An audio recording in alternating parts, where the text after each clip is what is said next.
Chapter 15: The world famous Watson's Pet Hospital. Mama and Dad didn't know I was in the living room. We'd been back in Flint for a couple of weeks, and they were still talking about what had happened, but never around us. The only thing we knew for sure was that bomb wasn't dropped on the church by an airplane. Grandma Sands called a couple of times and told them that the police had thought two white men drove by in a car and threw it during the services, or that they'd already hidden it in the church and with a clock set to go off during Sunday school. However, it got in the church, it had killed four little girls, blinded a couple more, and sent a bunch of other people to the hospital. I couldn't stop wondering if those two little girls I saw on the lawn were okay. From my secret hiding place in the living room, I could listen to Mama and Dad, and it seemed like they were spent most of their time trying to figure out how they could explain to us what happened. Some of the time, they were mad. Some of the time, they were calm. Some of the time, they just sat on the couch and cried. Even though none of us kids got hurt by the bomb, they acted like they were worried about us. They were too worried about Byron and weren't worried at all about Joey.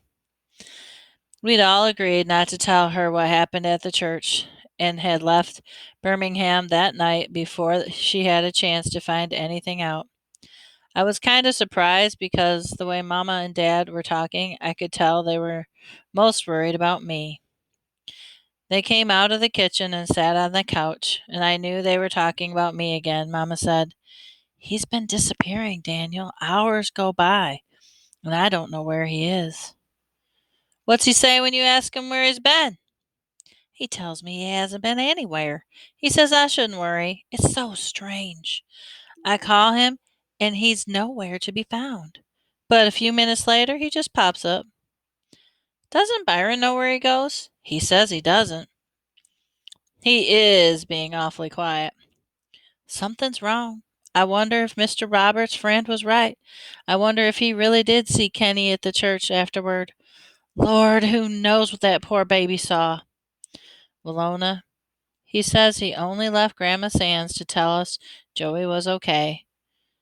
I don't know what we can do." "But Joey swears it was him that followed him away from there, and you know that child wouldn't just as soon as die as lie. I just wish I knew where he goes and why." I had been disappearing, but Mama really didn't need to worry. I wasn't going anywhere. I'd just been going behind the couch for a while, every day. There was a big enough space between the couch and the wall for me to squeeze in back there and just sit in a little ball. It was quiet and dark and still back there. Byron called this little area the world famous Watson Pet Hospital, and he made it for me and Joey to believe they had magic powers or genies or angels all lived back there. I was waiting to see if it was true. He started calling it the world famous Watson Pet Hospital after he noticed that if something bad happened to one of our dogs or cats, they jumped automatically knew that they had to crawl into that space and wait to see if they was going to get better. Since Mama and Dad had told us that the animal doctors cost about $1,000 each time you went to them, the pets knew they wouldn't be seeing a veterinarians, and that the most help they could ever get was to crawl behind the couch and see if they could make a deal with the magic powers there. If one of our dogs got hit by a car, we would walk away and could walk away, or if one of them chewed through the electric wire or ran away from home or showed up a couple of weeks later, half starved or something, they'd head right for the back of the couch. If one of our cats got beat up by a dog or spent too much time throwing up disgusting pieces of things or got thrown out of a tree or something, they'd zip right straight back to the world famous Watson Pet Hospital. Those times one of our pets got hurt, I'd wake up the next morning and run out to the living room and climb up on the back of the couch, and I'd look over to see how it was doing. If I looked down there, and the dog looked up at me with sad eyes and banged his tail a couple of times before he put his head down. Or if the cat looked up and hissed at me, I knew they'd made it through the first night, and that the magic powers were probably going to keep them alive. If, when I looked behind the couch, I just saw a crumpled up yellow towel where the dog or cat had been laying, I knew Mama would soon be telling us that Sooty or Fluffy or Scamp or Lady or whoever the patient was hadn't done too well, and that would be spending the rest of the time running around happily in dog or cat heaven. But I knew better. I knew this was made up of garbage. I knew the magic powers had decided not to keep the animals alive, and that Dad had gotten rid of the body before we could woke up. It was kind of strange because whatever it was that was behind the couch seemed to work best on dogs. Whenever dogs survived the world famous Watson's Pet Hospital, they always came out a lot friendlier. When they came out, they might kind of be funny, but it seemed like they all wanted to do was lick you and wobble around after you wherever you went. Blackie had been in the hospital twice, and he got along great with everyone now, even strangers, even cats. But cats were different. If one of them survived the hospital, it'd come out and give you a dirty look and be a lot meaner than it was before it went in. Most of the time, after a cat visited the world famous pet hospital, it wouldn't let anyone but Joetta touch it. But that was okay because most of the time, nobody but Joetta wanted to touch the stupid cats anyway. I was waiting to see the magic powers were going to treat me like a dog or like a cat. Or if when Byron or Joey woke up one morning and they find a crumpled up yellow towel there where I was supposed to be. The only trouble was the magic powers seemed to be taking a real long time to decide what's going to happen to me. Maybe I wasn't spending enough time back there. Mama started trying to force me to do more things with Rufus, but it seemed like he changed while we were gone. And it wasn't as much fun to be with. Him and Cody got real happy when I gave them my pillowcase full of dinosaurs. I was getting too mature to play with toys anymore. Mama even forced Byron to take me with him when him and Buphead played basketball. But you didn't have to be Albert Einstein to figure out that the only reason the big guys were playing with me was because Byron had threatened them and that my back was turned. But what really bugged me was when Mama tried to force me to do things with Joetta. I never noticed what a little crybaby and snitch she was. Every time you turn around, she was threatening to go tell on you, or whining about something, or being just plain old pest. After a while, to get even with her, I wouldn't look at her. I started hating her guts. I only wanted to come out of the Watson's world famous pet hospital and eat and go to the bathroom. I even started going into it after Mama and Dad went to bed at night. I started sleeping there. I spent so much time that Byron finally figured out where I was going. I looked up one day, and there were his eyeballs staring down at me. Hi, Bye. Hey, Kenny. So this is where you've been hanging out, huh? Are you going to tell on me? Man, when you ever known me to be a snitch? Never. You're right. He just kept looking at me. You want me to get you something to eat? Uh huh.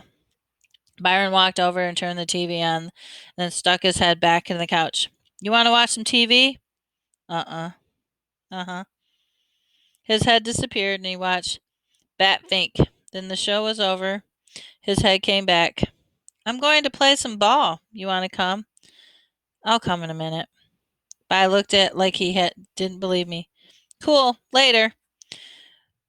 Even though Byron had a reputation for not being a snitch, I got the feeling he told on me. 'Cause when they sat on the couch, Mama and Dad quit talking like nobody was around, and they got real careful about what they did. They started saying stuff about how proud they were of me and what a nice kid I was and that junk like that. But it sounded like they'd been practicing what to say. I turned my ears off when it came around Mama.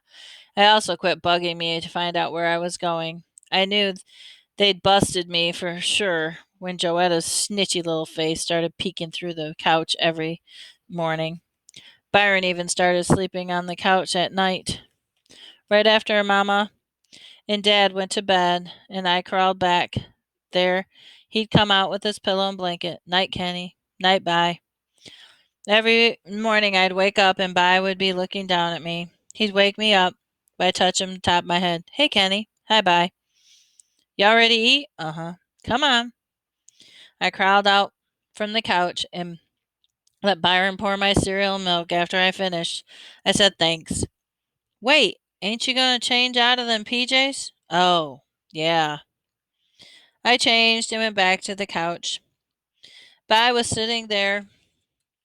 Hold on, Kenny. Watch some cartoons with me. Okay, I will in a minute. Byron grabbed my arm before I could crawl behind the couch. No, man. At least stay for Felix the cat, okay?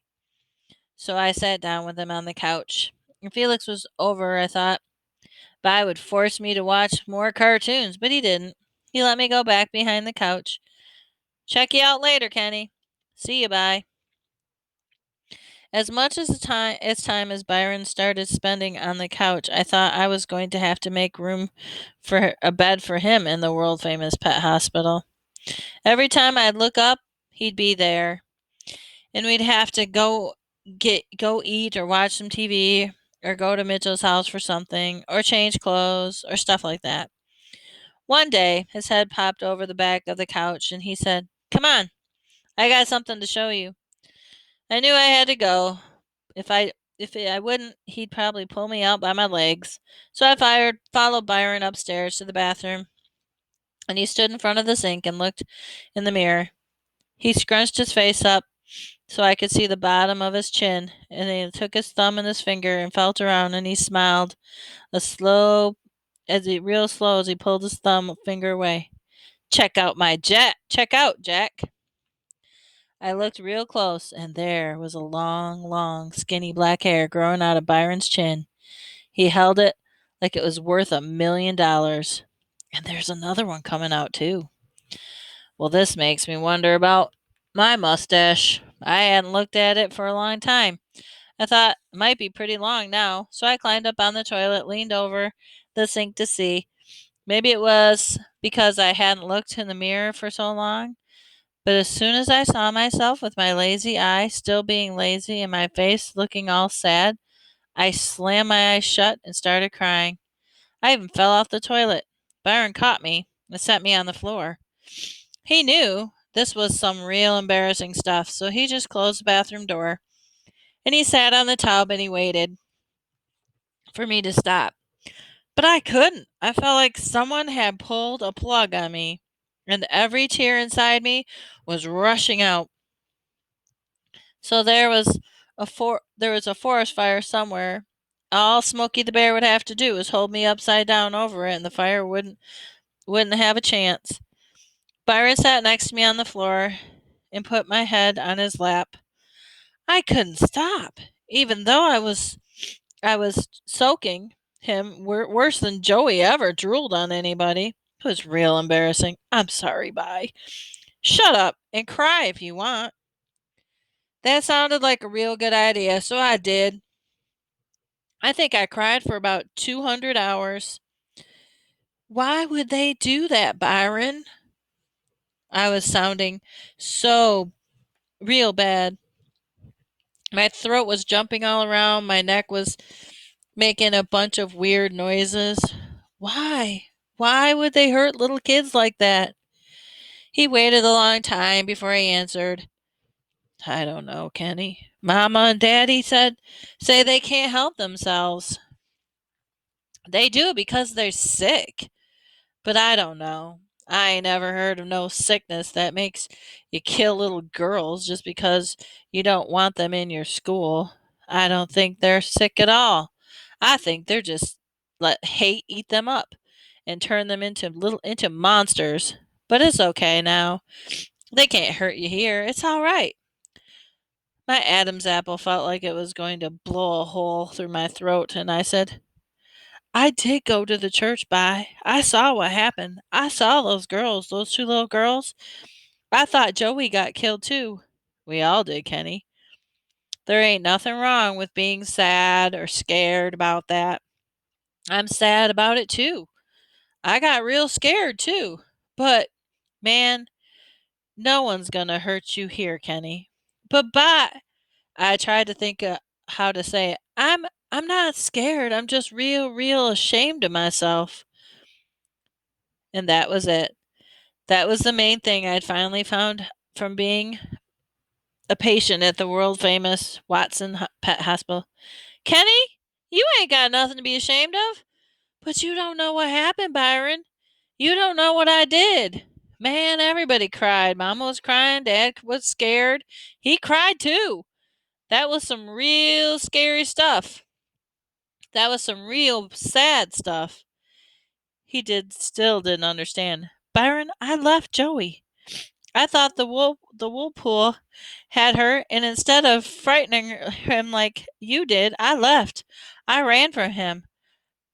How come you were brave enough to fight him, and all I could do was run? All I could do to say save was a shoe, a stupid ripped up shoe. I couldn't stop crying. Aw, man, you ain't gonna start talking about that whirlpool mess again, are you? I told you the whirlpool was something made up garbage. I told you the only one I was fighting in that water was your stupid little behind. Was it no one that in that water but you and me? That's what you think, but I know better. I've seen him twice. I couldn't believe Byron. I was still talking to me. Most of the time, if I said something sounding so weepy and whiny, he'd take off. Look, Kenny, if you don't quit talking about the whirlpool nonsense, I'm gonna leave you here to cry all alone. There ain't no such thing as a whirlpool. Then he stopped sounding so mean and said, "And there ain't no such things as magic powers, neither." I was surprised when he brought the magic powers. You think I don't know why you've been hanging out behind the couch? He grabbed my ear and twisted my head until I had to look at him. You think I don't know why you're waiting for some stupid magic powers or genies or angels to make you feel better? Dig this. You can wait behind that couch for the rest of your life, and there ain't no magic powers gonna make back there and make you feel nothing. The only thing that's going to happen back there is you going to stunt your growth and from being a little ballin' all day. He pulled my ear back to make sure I was listening. If you've been spending so much time thinking about how you didn't save Joey, why don't you think you stop and think about why? Why she wasn't in that church? Why don't you spend some time thinking about that? It was you that led her away. But it wasn't me, Byron. I never. Man, shut up and listen. He twisted my ear to make me quiet. Ain't no genies in this world, Kenny. Ain't no magic powers. And there ain't no angels. Not in this neighborhood, anyways. Man, I just don't get you. You you're supposed to be one of so smart. How can you believe in something so stupid as magic powers and genies living behind a couch and not believe it was part of you that took Joey out of the church? Byron started throwing curveballs. If you hadn't been born, who would have took her away from that bomb? No one. If you hadn't been born, she'd have walked into that hot church. She would not have walked out of that hot church and saw some stranger waving at her from across the street. You think she would have followed him? Heck no. She'd gone right back in there. If you hadn't been there born, who wouldn't gone in that church to see if Joey really was in there? Me and Mama and Dad were all too scared. You were the only one brave enough to go in there. Every time he made my point, he twisted my ear, making me understand it better. But Byron, it's just not fair. What about those other kids? You know, the ones that have brothers and sisters and mommies and daddies who love them just as much as we love Joey. How come no one came and got them out of the church? How is it fair? How come their relatives couldn't come and warn them? Oh, Byron let go of my ear and thought for a second. Kenny, things ain't ever going to be fair. How's it fair that two grown men could hate Negroes so much that they kill some kids just to stop them from going to school? How is it fair that even though the cops down there might know who did it, nothing will probably ever happen to those men? It ain't. But you just gotta keep to understand that that's the way it is, and keep on stepping. Byron left me to sniff and wipe my hand across my eyes before he slid my head back into the linoleum and stood up. He went over and got some toilet paper, wiped my tears and my boogers off his legs. Then he let a couple of sheets of toilet paper float down and land on me and said, "Blow your nose, wash your face. You've been behind that couch long enough. It's about time you cut this mess out. Mama and Dad are beginning to think you're a little behind. Is seriously on the blink. Today is the day you check out of the world of the famous Watson Pets Hospital. Don't let me catch you back there no more. You ain't you ain't got no cause to be ashamed or scared of nothing. You smart enough to figure that out on yourself. Besides, you got nothing in the world from the top wolf himself. You gotta be right. You're gonna be all right, baby bro. I swear to God." He walked over to the mirror, scrunched up his face, and looked at his chin again. Then he used his thumb and his finger to pull that long, skinny black hair out a little bit. Then he let go of the hair and smiled at himself and ran his hands along his head when he was brushing his hair. "Shoot," he said. Sure wish some would come back clean and tell me who my real folks was. They just ain't no way in heck two people as ugly as your mama and daddy could ever have a child as fine as me." He blew himself a kiss in the mirror and then left the bathroom. Before he shut the door, I could see Mama and Dad and Joey were standing there in the little knot, trying not to let us know we were there, eavesdropping. Mama whispered, "What's going on, Bye? Why's Kenny crying like that? Is he okay?" He told her, "Kenny's going to be cool. He's related to me, ain't he?" Byron Watson, how many times am I going to have to tell you about saying ain't? Some of the time it was hard to figure Byron out. He was very right about some things, and he was very wrong about some things. But he was very wrong when he said the whirlpool was something he made up. If he'd ever had his ankle grabbed by it, he would know it was real. If he'd seen the way that the crouched down, crawling around in the dust and the smoke in the church in Birmingham, he'd know it wasn't some made up garbage. If he'd ever seen those horrible toes, he'd know that the whirlpool was as serious as a heart attack. He was also very wrong about there not being anything like magic powers or genies or angels. Maybe those were the things that could make a run over dog walk without wobbling, but they were out there. Maybe they were in the way your father smiled at you even though you messed up something real bad.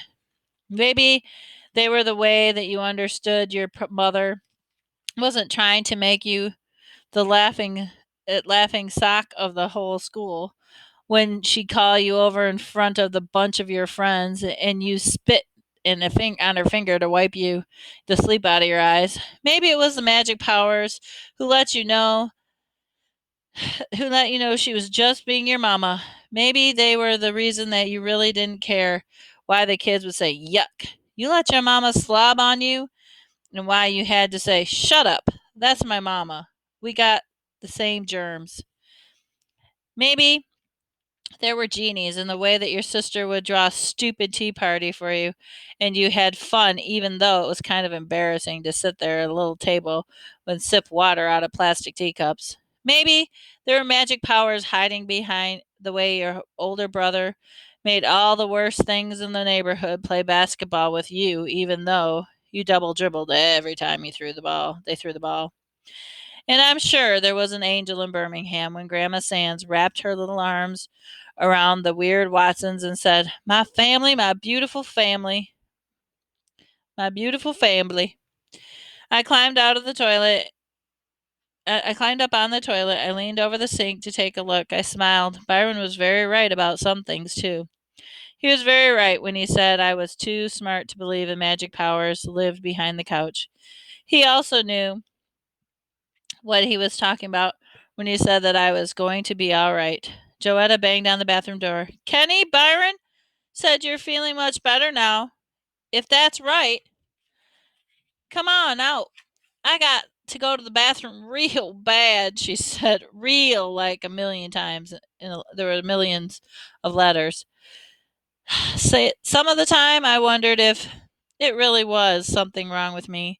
A few times ago, I'd been crying on the floor like a kindergarten baby, and now I was looking in the mirror laughing. I blew my nose, splashed a little water on my face because I wanted to go out. Besides, I had to think of a way to get at least half of my dinosaurs back from Rufus. Come on in, Joey.